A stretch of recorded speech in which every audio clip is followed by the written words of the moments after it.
নমস্কার।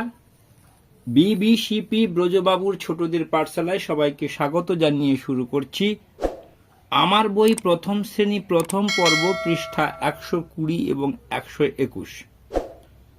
আমরা আর কয়েক পৃষ্ঠা পরে প্রথম পর্বের সিলেবাস শেষ করব, তারপর আবার অন্য কোনো বই শুরু করব। যাই হোক, 120 পৃষ্ঠার এই ছবিতে গল্প আমরা জেনে নেব, তারপর এটাকে আবার একটি ছড়ার আকারে রূপ দিয়েছি, সেটাও শোনাবো। তারপরের পৃষ্ঠার এই প্রশ্ন থেকে উত্তর তৈরি এবং উত্তর থেকে প্রশ্ন তৈরি, এই পদ্ধতিটা নিয়ে আলোচনা করব। এখন শুরু করেছি মূল গল্প। পিঁপড়ে আর পায়রা, একটা গাছে একটা পিঁপড়ে বাস করত আর একটা পায়রা পাখি বাস করত। তারা দুজনে সুখে বাস করত।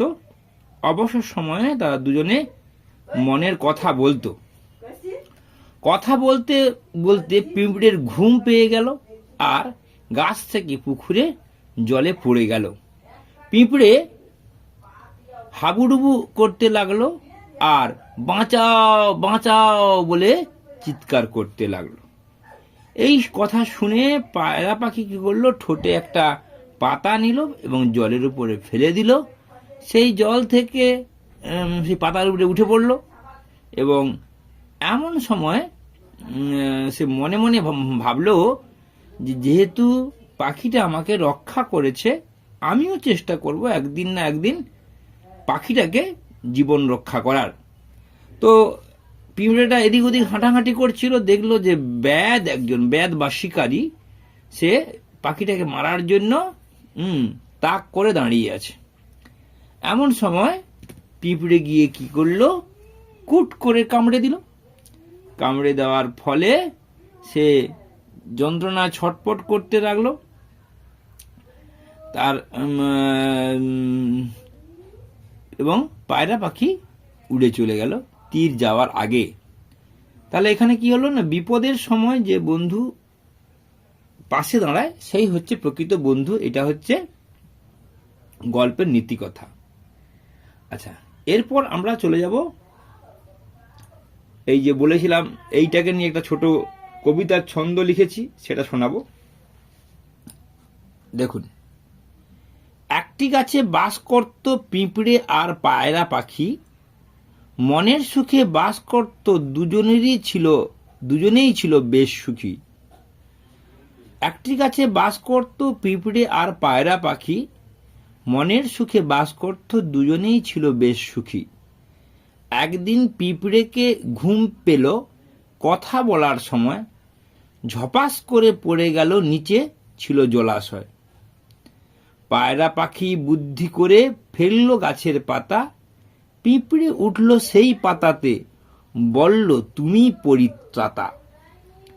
তুমি মোর প্রাণ রক্ষা করলে, সুযোগ পেলে আমিও করব তাই।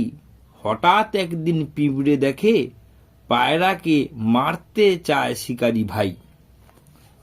কুটুস করে কামড়ে দিল শিকারি ভাইয়ের পায়ে, আর্তনাদ করে উঠে ছুটে বাঁয়ে ডায়।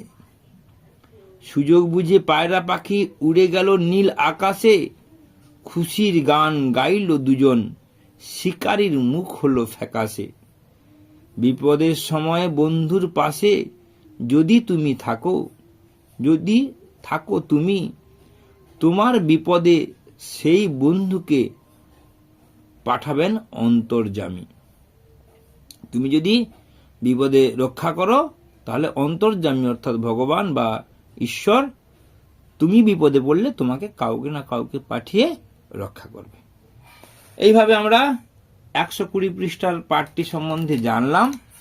এরপর চলে যাচ্ছি পরের পৃষ্ঠা। অত্যন্ত সহজ, কি না ছবি দেওয়া আছে, তার নাম লেখা আছে এবং একটা নতুন শব্দ তৈরি করতে হবে। মনে রাখতে হবে এই পৃষ্ঠার বানানগুলি যে তৈরি করা হয়েছে, আকার এবং হর্ষইকার যুক্ত বানান দেওয়া আছে। পরবর্তী পৃষ্ঠায় আবার পরবর্তী যে স্বরচিহ্ন সেটা নিয়ে আলোচনা আছে।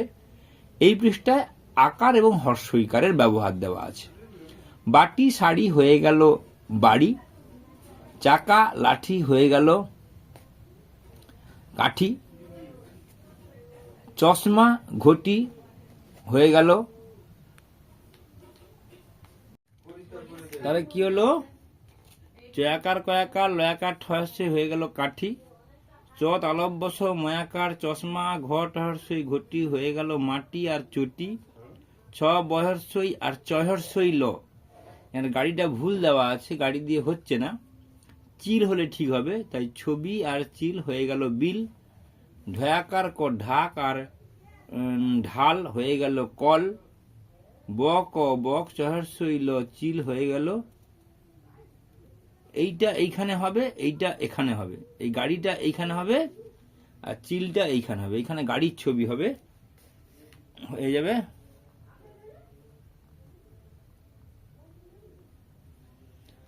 এই এটা হবে গাড়ি। তারপরে মাছি আর কাঠ হয়ে গেল মাঠ, বালা আর চটি হয়ে গেল বাটি। আমি নতুন শব্দ তৈরি করেছি, ধরুন এই যে এখানে বল, আগে বল লিখব, ব ক বক চয়াকার ল চাল হয়ে গেল বল। লতা বানান লিখেছি আগে, প্রশ্ন থেকে উত্তর, আবার উত্তর থেকে প্রশ্ন। ল তয়াকার লতা, তাহলে ফ ল ফল ফ, আর তয়াকার লতাল তয়াকার সেগুলো লতা। এইভাবে এই উদাহরণগুলি ছাড়াও আরো নতুন ধরনের উদাহরণ তৈরি করে ছাত্রদেরকে শেখাতে হবে, যাতে কিনা নতুন সমস্যার সমাধান তারা নিজেরাই করতে পারে। আর বেশি কথা নয়, সবাই ভালো থাকবেন। নমস্কার, ধন্যবাদ।